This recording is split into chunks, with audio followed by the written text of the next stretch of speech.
So,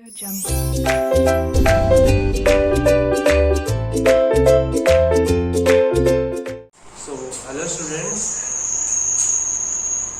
In last lecture, we started topic surface tension, right? So, in previous lecture, we have studied about what is cohesive force, what is adhesive force, intermolecular force of attraction, sphere of influence, range of molecular force, and then molecular theory. And then after that we studied about surface tension. Surface tension क्या होता है? After that surface energy क्या होता है? These things we have studied in previous lecture. Now today we will start the relation between surface energy and surface tension. Our new topic is what is the relation between surface energy and surface tension. Okay. For that we have taken a rectangular frame PQRS. Okay. Rectangular frame लिया है PQRS, in which PQ is adjustable. Like you can move this arm PQ. आप अंदर बाहर से move कर सकते हैं. ये साइड नहीं दिख रहा है? ये साइड दिख रहा है सर, लेफ्ट में आप. हाँ? सर पूरा डायग्राम नहीं दिख रहा. अभी दिख रहा है? हेलो. सर थोड़ा सा और कीजिए. आप इसको लैंडस्केप मोड पे कर दो ना, हो दिखेगा प्रॉपर.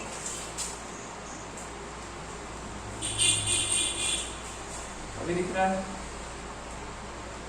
सर थोड़ा सा टेक्स्ट में देख लो, इतना है.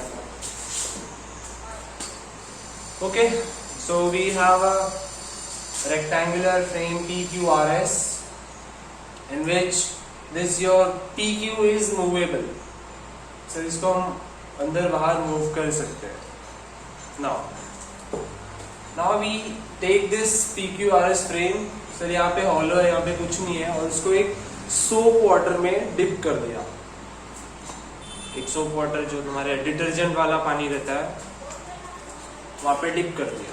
तो डिप करने के बाद क्या हो गया सर, यहाँ पे एक लेयर आ गई. You got a layer.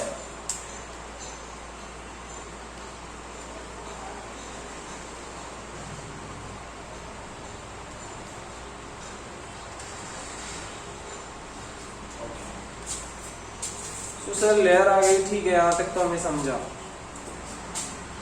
हाँ सर, मतलब अगर यहाँ पे लेयर आ गई तो इसके इनर पार्ट पे वाटर ड्रॉप मॉलिक्यूल्स आ गए यहाँ पे, बिकॉज सर यहाँ पे वाटर ही था. सोप मतलब सोप वाटर मीन्स वहां पे वाटर था. अब वो वाटर इस फ्रेम पे आ गया और यहाँ पे पूरा वाटर का एक फिल्म बन गया, सोप वाटर का एक फिल्म बन गया. तो सर लास्ट लेक्चर में हमने क्या पढ़ा था? वाटर क्या करता है? वाटर के पास सरफेस टेंशन होता है, वो क्या करता है?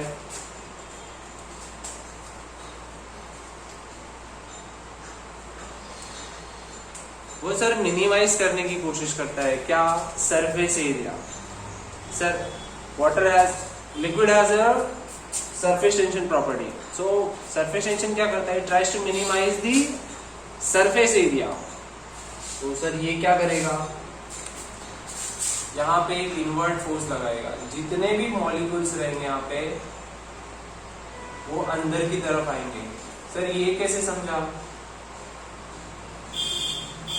सर यहाँ पे आप इसको एक स्फीयर ऑफ इन्फ्लुएंस बना दो तो ये कल की तरह हो जाएगा कुछ. कल भी सर ऐसे ही हुआ था कि हमने जो लिक्विड सरफेस पे रखा था वहां पे जो टॉप पे मॉलिक्यूल्स थे वो क्या कर रहे थे? इनवर्ट फोर्स लगा रहे थे. That is net cohesive force. तो यहाँ पे भी जो भी मॉलिक्यूल सरफेस या फिर हम साइड क्यूआर पे है वो क्या करेंगे? नेट इनवर्ट फोर्स लगाएंगे because of the cohesive force. तो यहाँ पे सर एक नेट कोहेसिव फोर्स लगेगा which will try to bring this side QR inside so that it can reduce the surface area. ये ट्राई करेगा, राइट? ओके. तो हमने क्या किया? That same amount of force जो अंदर उसको इनवर्ट पुल कर रहा है, सेम अमाउंट ऑफ फोर्स से उसको बाहर खींचा. So we applied force here, same amount of force to bring it out. इसको बाहर निकालने के लिए सेम अमाउंट से फोर्स बाहर लगा, राइट? नाउ सर अगर हम फोर्स लगा रहे हैं, अच्छा सरफेस फिल्म कितनी हो गई सर? अभी सरफेस फिल्म का भी यहाँ पे थोड़ा ध्यान देना। सपोज ये तुम्हारा रेक्टेंगुलर फ्रेम है, अंदर पूरा हॉलो है, सिर्फ ये बॉर्डर्स है सिर्फ, हाँ ये सिर्फ एज पार्ट्स है। अगर इसको आप वाटर में डिप करोगे, सोप वाटर में, तो एक यहाँ पे फिल्म बन जाएगी, ट्रांसपेरेंट सी बबल टाइप की फिल्म बन जाएगी, ओके? बट अगर आप ध्यान से सोचो तो एक साइड ये होता है और एक बैक साइड में भी एक फिल्म, दोनों साइड से फिल्म दिखती है, right? So that is why जब हम यहाँ पे फोर्स का फॉर्मूला लिखते हैं, that is force, that is, अच्छा सरफेस टेंशन का फॉर्मूला क्या है? Force, surface tension is force per unit length, right? That is the formula for surface tension. तो हम यहाँ से फोर्स निकाल रहे हैं, तो सपोज क्या आ जाएगा? सपोज यहीं से लिखते हैं, सपोज सरफेस टेंशन एक्ट कर रहा है जो इस लेंथ पे, that is force per unit length. But इस केस में क्या हो रहा है, जो लेंथ है सर उस पर दो सरफेस का इफेक्ट आ रहा है, एक फ्रंट साइड का, एक बैक साइड का। इसके लिए सर जब आप फोर्स लिख रहोगे तो टेंशन एक्ट तो कर रहा है बट दोनों साइड एक्ट कर रहा है।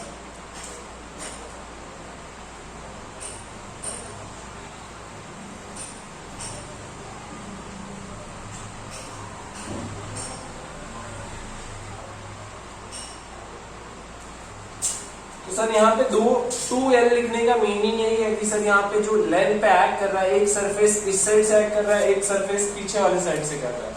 So because of this we have written 2L, okay, right?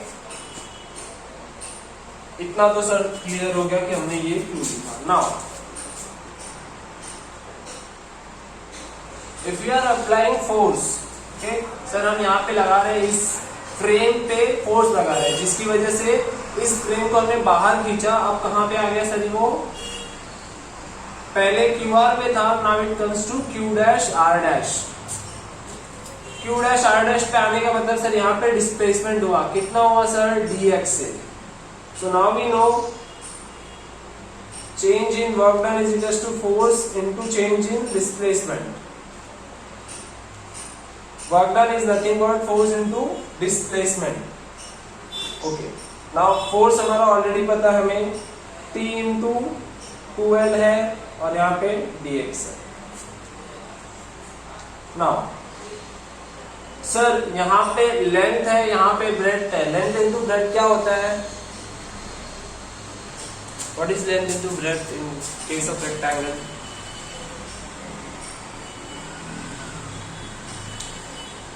Sir, area, right? So, so this will become dA. Sir ये d क्यों लिखा? क्योंकि ये जो डिस्प्लेसमेंट होता है बहुत छोटा होता है, आपने बड़ा लिखा है वो बहुत छोटा होता है, इसलिए यहाँ पे d लिखा है। और अगर डिस्प्लेसमेंट छोटा होगा तो सर चेंज इन एरिया भी बहुत छोटा होगा। अगर सर चेंज इन एरिया बहुत छोटा होगा इसलिए वर्क डन भी बहुत छोटा होगा। दैट इज व्हाई यहाँ पे सब जगह dd दिया है। नाउ सर जो आप ये वर्क डन कर रहे हो that is stored in the form of surface energy. इसी वर्क डन को हम सरफेस एनर्जी भी बोलते हैं। तो you can say surface energy E is also equals to P into dA. So we got the relation between surface energy and surface tension. That is surface energy E equals to P into dA. Clear है? इतना समझा? एक rectangular frame था, उसको soap water में dip किए तो sir उस पे दो फिल्म आ गई, एक फ्रंट साइड एक बैक साइड। अब उस पे क्या हो रहा है, जो सर ये मूवेबल पार्ट है यहाँ से वो अंदर मूव नहीं हो सकता क्योंकि ये रिजिड है, बट ये नॉन रिजिड है क्योंकि मूवेबल है। तो यहाँ पे जो भी वाटर मॉलिक्यूल रहेंगे उनमें नेट कोहेसिव फोर्स जाएगा जो कि अंदर की तरफ जाएगा। जब वो नेट कोहेसिव फोर्स अंदर की तरफ जाएगा तो उस पे एक नेट कोहेसिव फोर्स लगेगा जो पूरे इस QR साइड को अंदर की तरफ पुल करेगा। तो हमने क्या किया, हमने एग्जैक्ट इक्विवेलेंट अमाउंट फोर्स से उसको बाहर पुल किया, राइट। तो ये फोर्स हमें कितना मिलेगा, that is surface tension is force per unit length. But sir force क्या होगा, टेंशन इनटू लेंथ। लेकिन सर हमारी लेंथ यहाँ पे डबल हो गई, क्यों, क्योंकि सर यहाँ पे दो फिल्म है, एक फ्रंट साइड है एक बैक साइड है, जिसकी वजह से लेंथ पे डबल इफेक्ट पड़ रहा है। नाउ सर हम फोर्स तो लगा रहे हैं जिसकी वजह से यहाँ पे क्या हो रहा है, ये हमारी साइड जो मूवेबल है उसको हम खींच के बाहर ले जा रहे हैं, कहाँ तक, Q डैश R डैश तक। तो जिसकी वजह से सर डिस्प्लेसमेंट हो गया हमारा dx। Now sir, if you are applying force and there is a displacement, we say work done हो गया। तो work done कितना हो गया sir, change in work done is force into displacement। Okay sir, force हमने already calculate किया, that is T into 12, substitute कर दिया T into 12 into dx। But we know sir length into breadth, displacement is, suppose if you are taking this is length, this is breadth, so we can say this is nothing but the change in area in this rectangle। So that is how we got the relation between work done and surface tension। क्या हो गया, कुछ doubt है? Alright, लिखना है ये, इस पे कोई बहुत सही, मतलब स्क्रीनशॉट हो गया।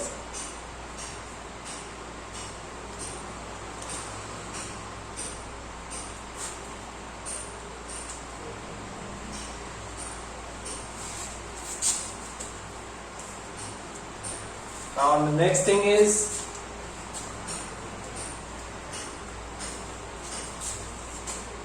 angle of contact। थोड़ा नीचे नीचे इसके पॉइंट ऑफ व्यू से तो बराबर है, लिखूंगा नीचे, टेंशन मत लो उसका, डायग्राम बनाने के लिए इतना स्पेस होगा।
तो first what is sir angle of contact है क्या, ओके, ध्यान से देखना डायग्राम तभी समझ में आएगा, ध्यान से समझना।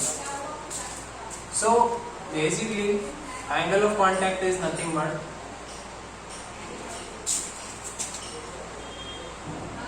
ओके व्हेन, अब ये हो गया हमारा लिक्विड, ये हो गया हमारा solid,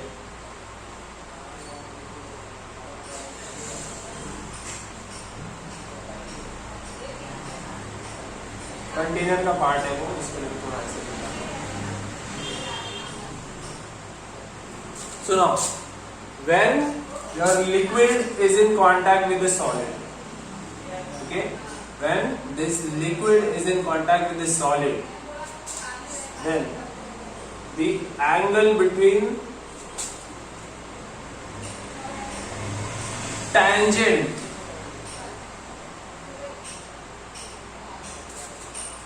drawn on the free surface of liquid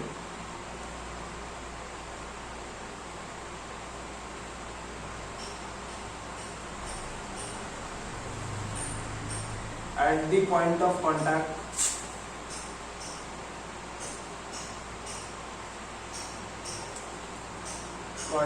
with solid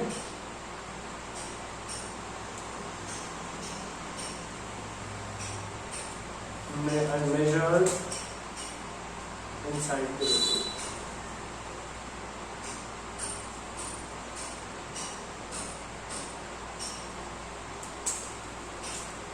अच्छा ये लिख देता हूँ मैं।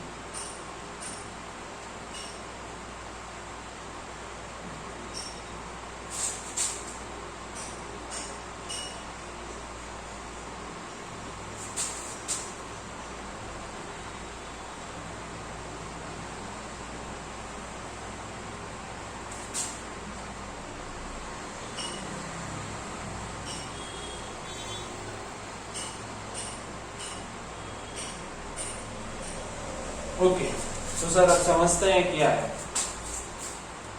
When the liquid is in the contact with the solid, liquid solids के contact में है, the angle between tangent drawn on the free surface of liquid, तो सर ये free surface है, उस पे tangent draw किया है।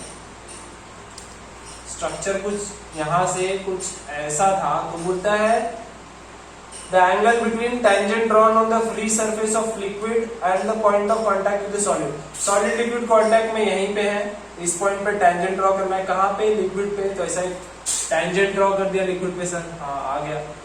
Okay sir, so when the liquid is in contact with the solid, the angle between tangent drawn on the free surface of liquid at the point of contact, okay यहाँ तक पहुंच गए। Measured inside the liquid sir, अब यहां तो पहुंच गए sir, अगर हम चाहें तो ये एंगल भी ले सकते हैं। नहीं सर, वो बोला है मेजर्ड इनसाइड द लिक्विड, ये एयर में आ रहा है, ये नहीं चाहिए, ये चाहिए। इनसाइड द लिक्विड मतलब ये, समझा क्या ये?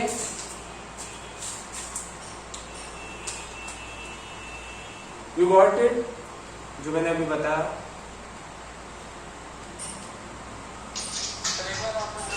यस, एक बार।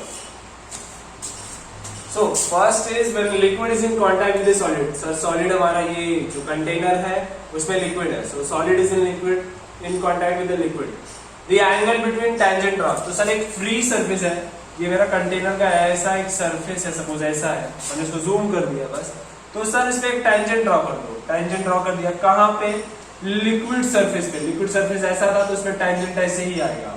Okay sir, at the point of contact, contact कहाँ है सर? यहाँ पे, at the point of contact measured inside the liquid, ये लिक्विड है और ये एयर है, तो सर कहाँ मेजर कर रहे हैं? इनके बीच में, but major inside the liquid. अगर मेजर इनसाइड द लिक्विड नहीं बोलते तो सर ऐसे भी हो जाता या फिर ऐसे भी हो जाता, but measured inside the liquid बोला है तो सर यहीं पे होता। अभी क्लियर हुआ?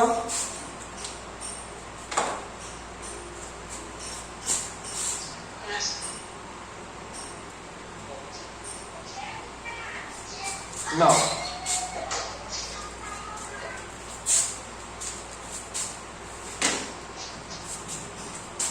there are certain characteristics of angle of contact. मतलब सर एक सॉलिड है और एक लिक्विड है, सॉलिड लिक्विड सेम है, तो हर बार उसका एंगल ऑफ कांटेक्ट क्या होगा?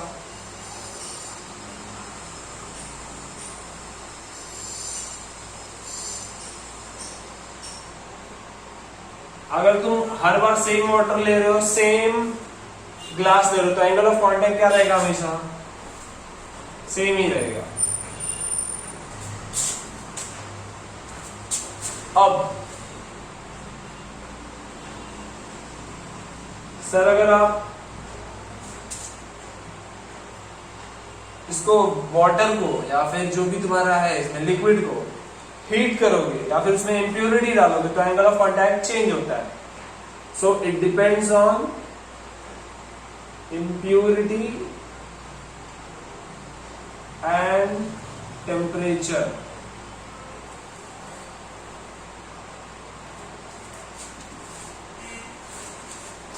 सो तीसरा एक और पॉइंट है सर, ऊपर एयर है या फिर कोई और गैस है, उस पर भी डिपेंड करता है।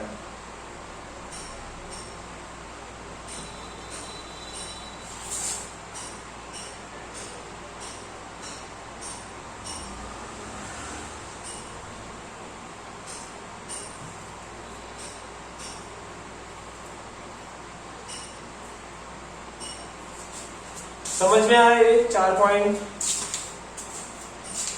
Yes, sir. सर एक सॉलिड लिक्विड पेयर के लिए एंगल ऑफ कांटेक्ट कांस्टेंट रहेगा, वो चेंज नहीं होगा।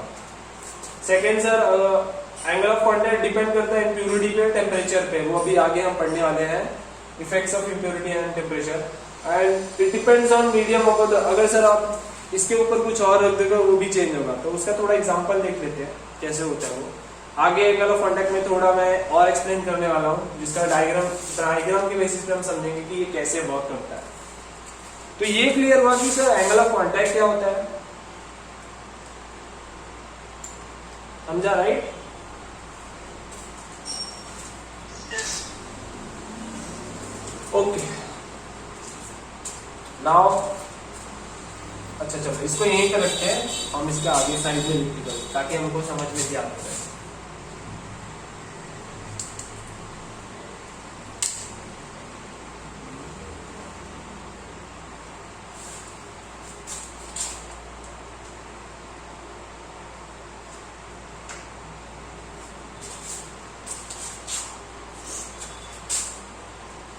ओके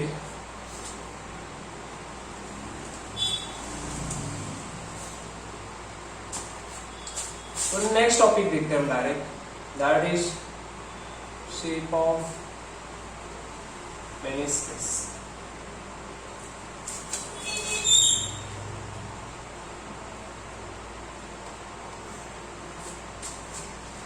सर ये कभी कभी लिक्विड में सर कुछ केसेस होते हैं, मतलब तीनों केस में ही दिखा देता हूं।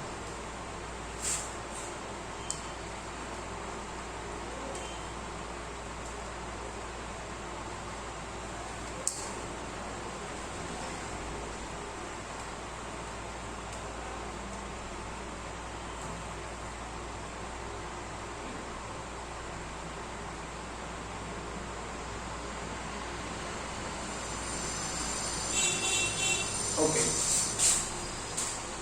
तो अभी हम 3 मेनिस्कस के बारे में पढ़ने वाले हैं कि कैसे कैसे एंगल ऑफ कांटेक्ट चेंज होता है। तो सर कभी कभी क्या होता है कि अगर आप 11th में केमिस्ट्री के लैब में गए होंगे तो वहां पे आप वाटर का जब रीडिंग ब्यूरेट में चेक करते हो तो उसमें ऐसा मेनिस्कस बन जाता है, याद है? हमने कुछ फाइंड आउट किया था, मैम ने बोला था या फिर सर ने बोला था लोअर मेनिस्कस को लेना, मतलब ये वाले पॉइंट को लेना, ये वाले को निगलेक्ट कर देना, कुछ याद है?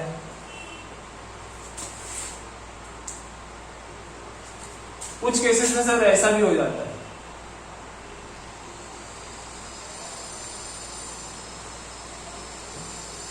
सर यहाँ पे कॉनकेव बन रहा है, यहाँ पे कॉन्वेक्स बन गया, और कुछ केसेस में सर एकदम सीधा जाके स्ट्रेट हो जाता है। तो सर ये कैसे होता है, that depends on completely off angle of contact, that completely depend on angle of contact, और हमें देखना है ये कैसे होता है sir. So this is the example of kerosene, this is mercury and this is water. तो ये तीनों के बारे में हम पढ़ने वाले हैं कि कैसे ये कॉनकेव होता है, ये कैसे कॉन्वेक्स होता है, और ये कैसे एकदम प्लेन रहता है, और इसमें एंगल ऑफ कांटेक्ट अक्यूट क्यों होता है, इसमें ऑब्ट्यूज क्यों होता है, और इसमें 90 डिग्री क्यों होता है, वो हम पढ़ने वाले। फर्स्ट वाले क्या लिया है? क्या? केरोसिन, फर्स्ट वाले केरोसिन, मर्क्यूरी, वाटर। अभी मैं बनाने जा रहा हूं तुम्हारे लिए, हाँ, कॉनकेव मेनिस्कस। कॉनकेव मेनिस्कस का एग्जांपल लिखने जा रहे हैं, that is the case for mercury. तो ठीक है, हम डायग्राम बनाते हैं, समझते हैं क्या है ये।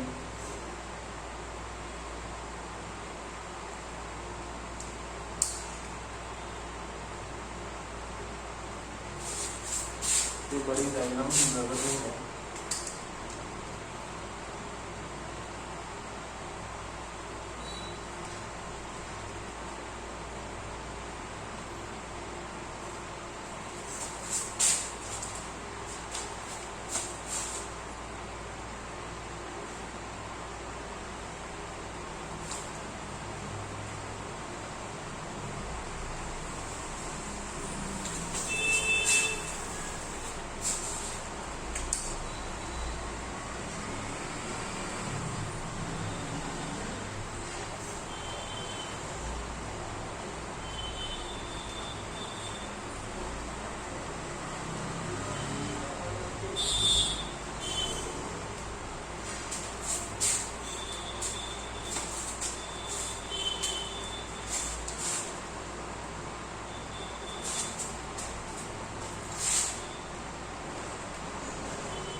डायग्राम छोटा बन गया, इसको थोड़ा बड़ा बनाना पड़ेगा, इससे नहीं होगा।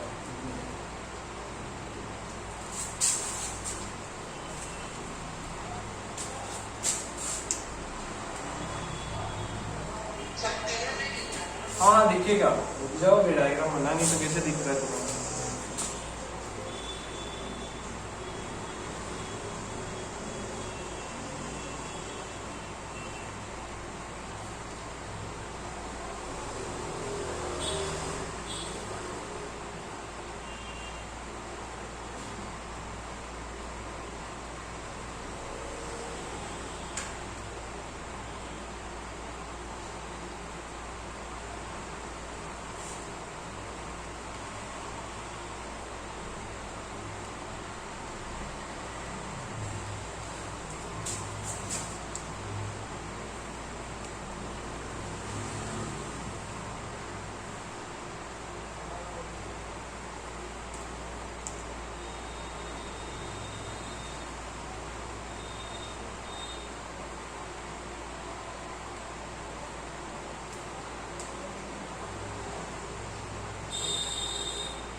डायग्राम दिख रहा है?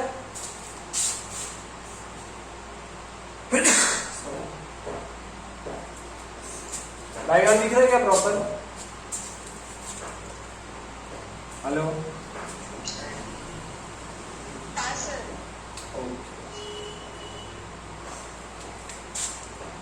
ठीक है, समझते हैं क्या है सर।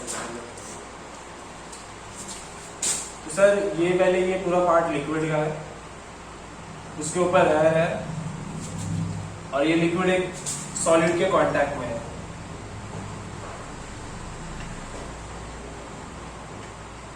ये पूरा हमारा सॉलिड है, उससे एक लिक्विड कांटेक्ट में है, और ऊपर एयर है। तो सर जहां पे पॉइंट ऑफ कांटेक्ट है यहाँ पे सपोज, तो वहां का हमने एक मॉलिक्यूल कंसिडर किया। मॉलिक्यूल के पास होता है रेंज ऑफ मॉलिक्यूलर फोर्स, उसको रेडियस लेके हमने बना दिया इसका स्फीयर ऑफ इन्फ्लुएंस, और हमने किया ऑब्जर्व। तो ऑब्जर्व में हमें क्या मालूम पड़ा सर कि स्फीयर ऑफ इन्फ्लुएंस में सबसे ज्यादा पार्ट,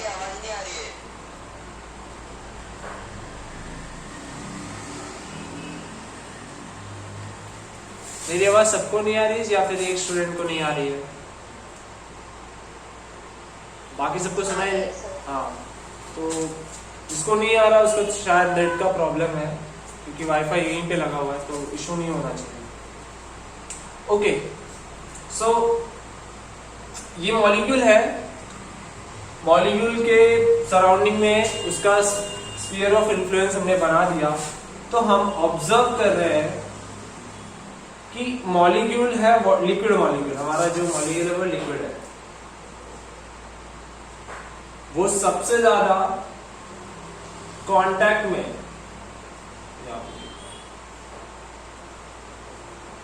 किसके साथ है? सबसे ज्यादा कांटेक्ट किसके साथ है? ये लिक्विड मॉलिक्यूल है, सबसे ज्यादा कांटेक्ट किसके साथ है? स्फीयर ऑफ इन्फ्लुएंस को देखो, इतना पार्ट सॉलिड है, इतना सा पार्ट लिक्विड है, इतना सा पार्ट एयर है, तो सबसे ज्यादा कौन से पार्ट से कनेक्ट है लिक्विड मॉलिक्यूल? आंसर दो।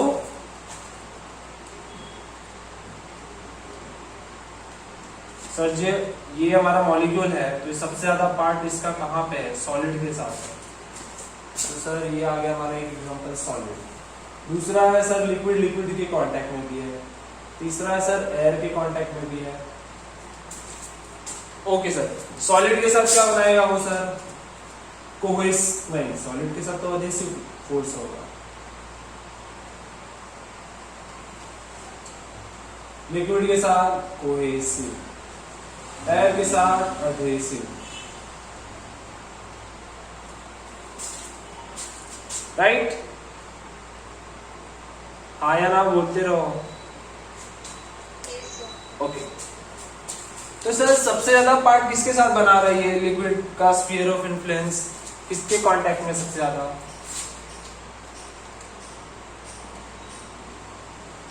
डायग्राम देख के समझ में नहीं आ रहा है।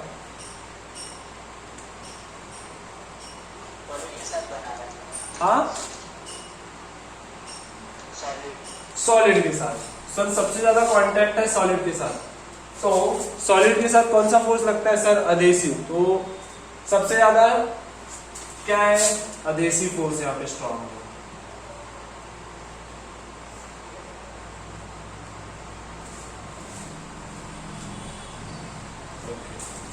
अब सबसे कम किसके साथ बना रहा है? लिक्विड के साथ। तो सर लिक्विड के साथ लिक्विड क्या बनाता है? Cohesive force. तो सर यहाँ पे कोहेसिव फोर्स क्या हो गया? वीक। और वो वीक क्यों हो गया सर? क्योंकि सॉलिड का पार्ट ज्यादा है, लिक्विड मॉलिक्यूल सॉलिड के साथ ज्यादा कनेक्ट है, तो ज्यादा स्ट्रॉन्ग एडहेसिव फोर्स बनाएगा। इसीलिए हमने जो ये ए पी बार जो वेक्टर बनाया है वो ज्यादा बड़ा है compare to A C bar. Cohesive force भी होगा, दैट इज ए सी। इतना सा पार्ट दिख रहा है ए सी, वो भी है बट वो कम है। क्यों कम है सर? स्फीयर ऑफ इन्फ्लुएंस में उसके पार्टिकल्स बहुत कम है, दैट इज वाई उसका रिजल्टेंट फोर्स भी बहुत कम होगा। Okay sir. आज सर अब हमारे पास दो वेक्टर है, हमें उसका रिजल्टेंट चाहिए। So we apply parallelogram. तो मतलब सर अगर दो साइड्स ऑफ पैरेललोग्राम की दी है तो रिजल्टेंट उनका डायगोनल देता है। तो इन दोनों का डायगोनल बना दिया हमने, जो कि समझ यहाँ पे आ गया अगर तुम ध्यान से ऑब्जर्व करो तो। और सर हमारा रिजल्टेंट कहाँ आ रहा है? लिक्विड की साइड आ रहा है। ये हमारा सॉलिड में आ रहा है। ये हमारा सॉलिड पार्ट है पूरा, ये हमारा लिक्विड पार्ट है। और रिजल्टेंट कहाँ आ रहा है? सॉलिड में, राइट? अब इस रिजल्टेंट को लिक्विड के साइड पे एक परपेंडिकुलर ड्रॉप कर दो, जो हमने ड्रॉप की हुई है। That is the tangent to this free surface of liquid. Sir नहीं समझा। सर एक कोहेसिव फोर्स था तो उसको हमने AC से दिखा दिया। एक एडहेसिव फोर्स था जो स्ट्रॉन्ग था, इसके लिए हमने बड़ा AP से दिखा दिया। उनका रिजल्टेंट आया जो सॉलिड में है। तो हाँ सर सॉलिड में। इस रिजल्टेंट को एक नॉर्मल ड्रॉप किया, कहाँ? टेंजेंट पे। किसके? लिक्विड के। लिक्विड के टेंजेंट पे एक नॉर्मल ड्रॉप किया जो AR के परपेंडिकुलर है। ये 90 डिग्री है। हाँ सर ड्रॉप कर दिया। नाउ अब ये जैसे ड्रॉ हो गया तो अब यहीं पे थीटा मिल जाएगा। टैंजेंट, लिक्विड के जो टैंजेंट है उसमें और सॉलिड के बीच में जो एंगल फॉर्म होता है उसी को तो हम एंगल ऑफ कांटेक्ट बोलते हैं। Tangent drawn on the free surface of liquid measured inside the liquid, उसको हम एंगल ऑफ कांटेक्ट मिलते हैं। हमें सर टैंजेंट मिल गया, सरफेस मिल गया, थीटा मिल जाएगा। और यहां से हमें दिख रहा है कि सर ये एंगल क्या होगा? एक्यूट होगा। और ये मेनिस्कस कैसा होगा? कॉनकेव होगा। आई होप ये क्लियर हो गया होगा।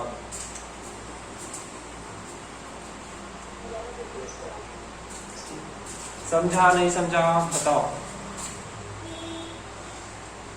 अगर ये समझेगा तो अगला बहुत इजी समझ में आएगा, अगर ये नहीं समझेगा अगला नहीं समझेगा। इसलिए बोल रहा हूँ ये समझा नहीं समझा बताओ फटाफट।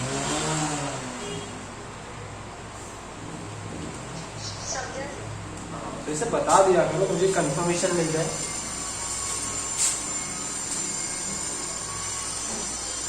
नाउ अगर ये समझा तो नेक्स्ट पार्ट बहुत इजी है।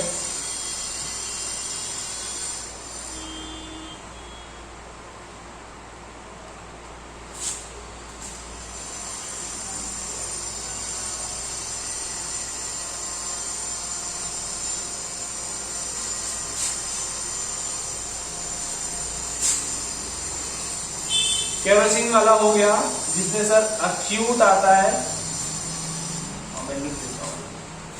इसमें आता है अक्यूट और होता है कॉनकेव। ये वाला आपने पढ़ लिया केरोसिन का एग्जांपल, अक्यूट और कॉनकेव। अब हम देख रहे हैं मर्क्यूरी वाला, जो कि आना है ऑब्ट्यूज और कॉन्वेक्स।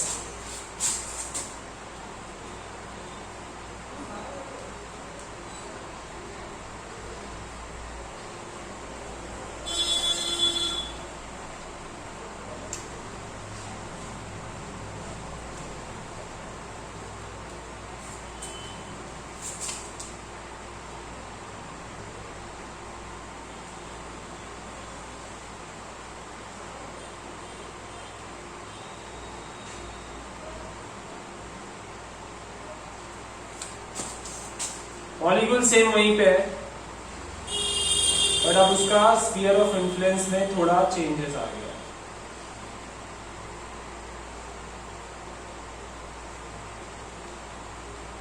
ऑलराइट,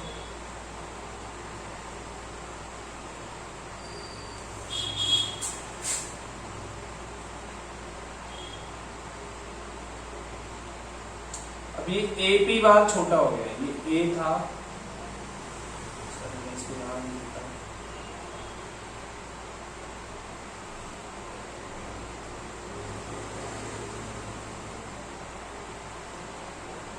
ये AP है, ये AP दिख रहा होगा बस, ठीक है। अब सर एक AP बार हो गया,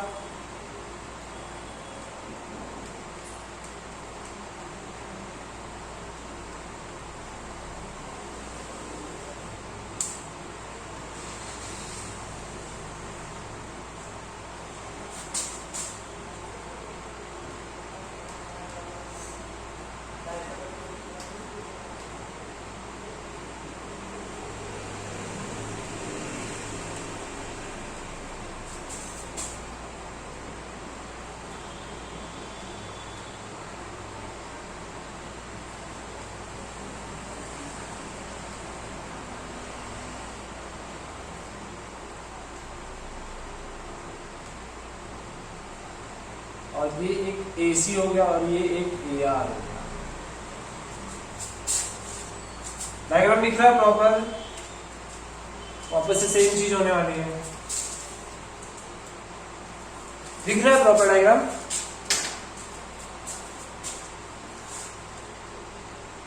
यस और नो?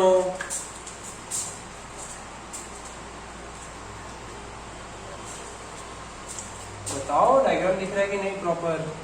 की आवाज नहीं आती? हाँ हाँ, इससे बता दिया करो। ओके, सो अगेन सर हमारे पास है कि अभी ये केरोसिन का एग्जांपल समझ में आ गया सर। अब हम मर्क्यूरी ट्राई कर रहे हैं। तो सर चेंजेस क्या हो गया कि पहले कॉनकेव जैसा दिख रहा था, अभी कॉन्वेक्स। तो देखते हैं कैसे आता है, और वो एंगल ऑब्ट्यूज क्यों हो गया वो भी देखते हैं। ओके सर, अब हमने सर मर्क्यूरी के केस में वापस जहाँ पे लिक्विड और सॉलिड कांटेक्ट में आते हैं, ये पॉइंट पे आ रहा था सर, तो हमने यहाँ पे मॉलिक्यूल ले लिया, मॉलिक्यूल A था हमारा। ओके सर, अब लिक्विड है सॉलिड से कांटेक्ट में। अच्छा, लिक्विड कांटेक्ट कर रहा है, किससे किससे कर रहा है? सॉलिड से, लिक्विड से, एयर से, तीन चीजों से वो कांटेक्ट कर रहा है। सर सॉलिड के साथ करेगा अधेसिव फोर्स, लिक्विड के साथ कोहेसिव, एयर के साथ अधेसिव। क्लियर? अब सर जो हमारा मॉलिक्यूल A है, वो लिक्विड है, वो सॉलिड से कांटेक्ट में है, राइट सर। अब लेकिन सर उसके स्फीयर ऑफ इन्फ्लुएंस में 50% तो सॉरी अधेसिव फोर्स की वजह से दिख रहा है, राइट? दिख रहा है कि नहीं? सबसे ज्यादा कांटेक्ट में किसके साथ है? सॉलिड के साथ है। क्लियर? हाँ, नाउ तो उसको हमने बोला कि स्ट्रॉन्ग, राइट? स्ट्रॉन्ग फोर्स बोला। In case of adhesive forces में 50% होना मतलब कंपैरेटिवली स्ट्रॉन्ग है। बट कौन सा स्ट्रॉन्ग ज्यादा होता है, कोहेसिव के अधेसिव? ये छोड़ के, बिना इसके स्ट्रॉन्ग कौन सा होता है? कोहेसिव सर ज्यादा स्ट्रांग होता है। तो सर अब क्या हो रहा है इस केस में, अगर हम ध्यान से ऑब्जर्व करें तो स्फीयर ऑफ इन्फ्लुएंस में लिक्विड वाले पार्ट में इतना सारा पार्ट जो मैं शेडेड कर रहा हूं,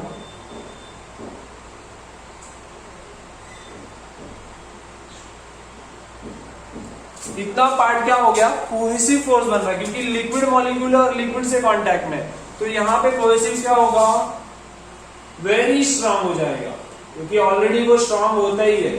बट पिछले वाले केस में उसको बहुत छोटा सा पार्ट मिला था इसलिए वो वीक था, बट अभी मोर देन 40% मिल रहा है तो वो बहुत स्ट्रांग हो जाता है।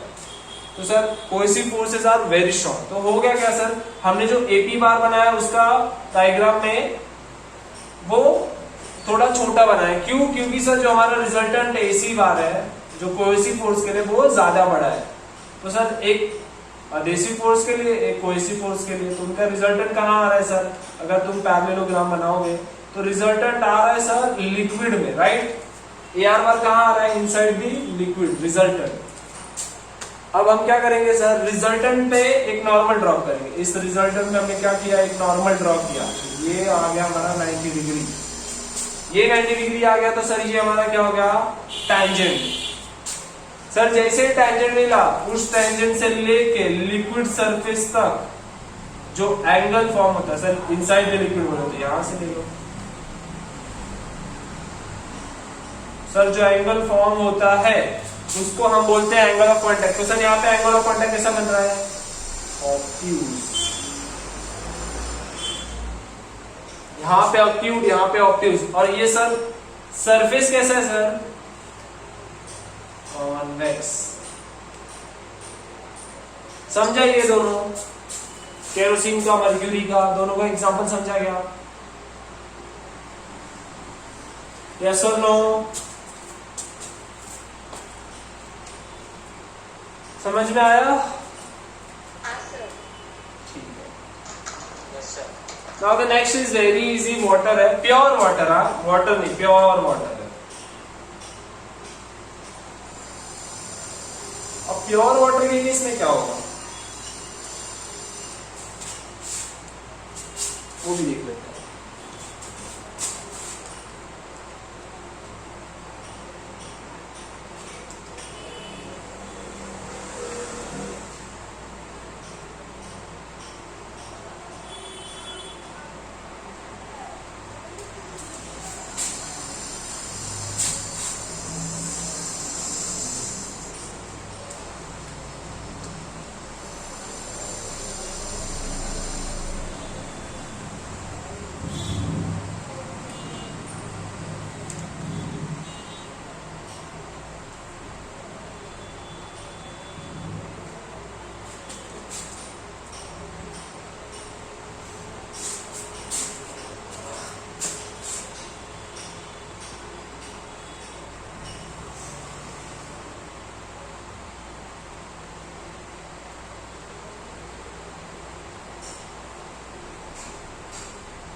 ओके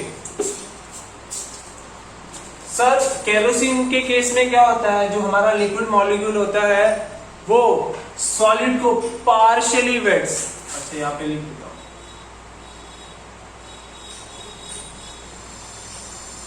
पार्शियली वेट्स सॉलिड, ये एकदम पार्शियली वेट करता है। और इस केस में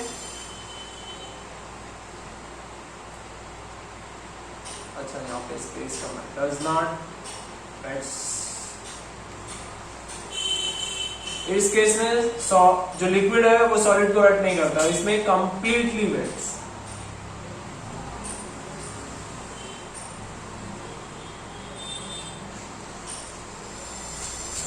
इसका मीनिंग क्या है सर, पार्शियली वेट करेगा तो सर कॉन्केव आएगा, डज नॉट वेट किया तो सॉलिड आएगा, कंप्लीटली वेट किया तो एकदम प्लेन आएगा। वो कैसे, वो देखते हैं। अब सर हुआ क्या, कंप्लीटली वेट मतलब सर एक हमने वाटर मॉलिक्यूल रखा, वो ऑलमोस्ट एकदम एब्जॉर्ब हो गया, लिक्विड से एकदम पूरा एब्जॉर्ब हो गया और लिक्विड एब्जॉर्ब होते थे यहां तक पहुंच गया सपोज, ओके, मतलब एकदम पूरा स्टिक हो गया उसके। तो लिक्विड अब यहां से स्टार्ट हो रहा है, बट मॉलिक्यूल कहां पे रह गया, यहां पे, उसका स्फीयर ऑफ इन्फ्लुएंस बनाया सर, ऐसा बना। उस केस में हम ऑब्जर्व कर रहे हैं लिक्विड कांटेक्ट में किसके साथ है, सॉलिड है, एयर है और लिक्विड से, बट लिक्विड से कांटेक्ट क्या एकदम मिनिमम है। ये केस में मॉलिक्यूल का जो लिक्विड मॉलिक्यूल है, लिक्विड के साथ कांटेक्ट कितना एकदम मिनिमम है, नेग्लिजिबल है। मतलब सर यहाँ पे कोहेसिव फोर्स 0 हो जाएगा। इसके लिए सर हमने AC बार लिखा ही नहीं है, सिर्फ स्ट्रॉन्ग अधेसिव फोर्स होगा, इसके लिए हमने AP बार लिखा है। और सर अगर AC बार है ही नहीं तो रिजल्टेंट भी कहाँ आएगा, नेट फोर्स AR बार की तरफ आएगा। अब सर रिजल्टेंट मिल गया, रिजल्टेंट में हम क्या ड्रॉ करते हैं, एक परपेंडिकुलर, रिजल्टेंट एक परपेंडिकुलर ड्रॉ किया कर दिए सर, वो हमें मिल गया which will be the tangent to the liquid surface. हाँ सर, लिक्विड सरफेस ऐसा है तो उस पर टैंजेंट सीधा आ रहा है। अब सर इसका angle of contact, sir surface भी यहीं पे है, टैंजेंट भी यहीं पे है, तो एंगल ऑफ कांटेक्ट कितना हो जाएगा, 0, और इसका सरफेस कैसा आएगा, एकदम प्लेन। समझा ये तीनों case? Hello, okay, so we now got to know about what is angle of contact और शेप ऑफ मिनिस्कस कैसे होते हैं, कैसे एंगल ऑफ कांटेक्ट अक्यूट होता है, ऑब्ट्यूज होता है या फिर एकदम 0 होता है, उसका रीजन हमें क्लियरली समझ गया। और एंगल ऑफ कांटेक्ट किन चीजों पर डिपेंड भी करता है, अब इतना क्लियर हो गया होगा, राइट? यस और नो? ओके,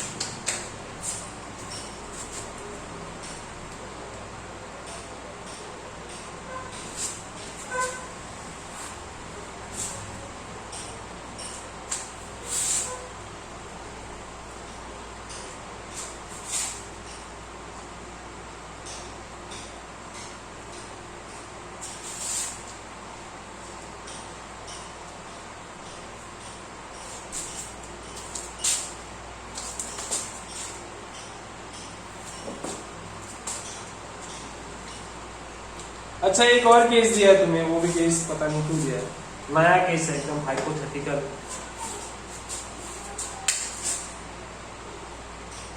लास्ट ईयर नहीं था, ये न्यू डाल दिया।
अब ये तीसरा एक हाइपोथेटिकल केस ले लिया है। इस हाइपोथेटिकल केस में उन्होंने क्या अज्यूम किया है कि सर क्या हो अगर अब हमारा एंगल ऑफ कांटेक्ट 0 हो गया, अक्यूट हो गया, ऑब्ट्यूज हो गया, क्या पॉसिबिलिटी है कि सर ये एग्जैक्ट 90 डिग्री पे हो जाए? उस केस में क्या पॉसिबिलिटी होगी? तो उस केस के लिए इन्होंने हाइपोथेटिकल केस लिया जिसमें हमारा जो रिजल्टेंट है वो इक्वल है। तो मतलब सर इक्वल है मतलब क्या बोल रहे हो? हमारा अधेसिव फोर्स वो इक्वल है कोहेसिव फोर्स के। तो रिजल्टेंट क्या है सर? ये बाउंड्री।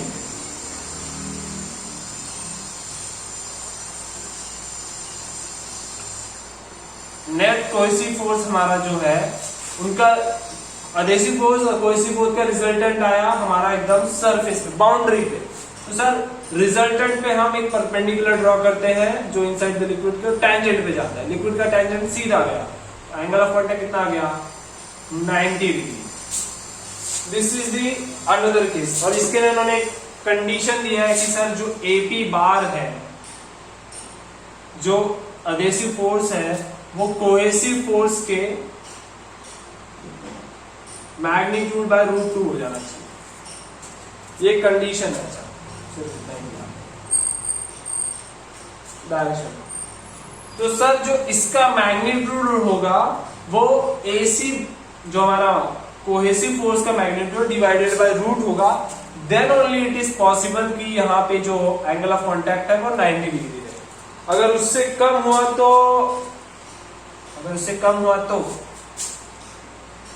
इफ AP बार जो है वो less than AC bar by √2, एक ये केस है, और एक ज्यादा AP bar is less than, और एक bar AP bar is greater than AC by √2। तो अगर AP बार लेस हो गया तो मतलब ये छोटा होएगा, तब ये अंदर की तरफ शिफ्ट होएगा। जब अंदर की तरफ शिफ्ट होएगा तो ये एंगल 80 ऊपर आ जाएगा। जब 80 ऊपर जाएगा तो एंगल ऑफ कांटेक्ट क्या हो जाएगा? ऑब्ट्यूज हो जाएगा। नहीं समझा सर? अब क्या हो रहा है? अगर AP बार कम हुआ, AP bar is less than AC by √2, तो सर अगर AP कम हुआ तो जो हमारा रिजल्टेंट है अगर यहाँ पे कम हो रहा है तो ये वो लिक्विड में जाएगा। सर अगर लिक्विड में आ गया तो टेंजेंट ऊपर जाएगा। अगर टेंजेंट ऊपर गया तो सर मोर देन 90 डिग्री मतलब ऑब्ट्यूज। और अगर सर AP ज्यादा हो गया तो AP ज्यादा होगा तो ये यहाँ आएगा तो रिजल्टेंट अंदर आ जाएगा। रिजल्टेंट अंदर जाएगा तो हमारा जो टेंजेंट है वो लेस देन 90 डिग्री पे अंदर आ जाएगा। तो ये यहाँ पे क्या हो जाएगा? ऑब्ट्यूज।